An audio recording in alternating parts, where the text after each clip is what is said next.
Oke, untuk batuk dahak atau batuk kering, gimana caranya? Kita akan menggunakan magnet.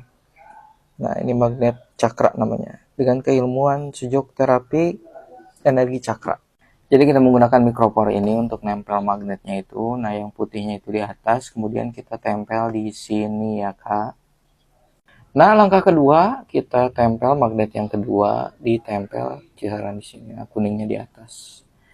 Nah, ini biarkan 1 menit atau 2 menit ya, rasakan batuknya berkurang atau enggak. Nah, ketika sudah batuknya sudah berkurang ya, ini bisa dicopot. Dan kakak bisa membeli magnet ini di link di bio atau di Sujokmat. Ini ada bukunya juga, cara penggunaannya, dan juga kalau kakak mau belajar bisa ikut kelas kita di Sujok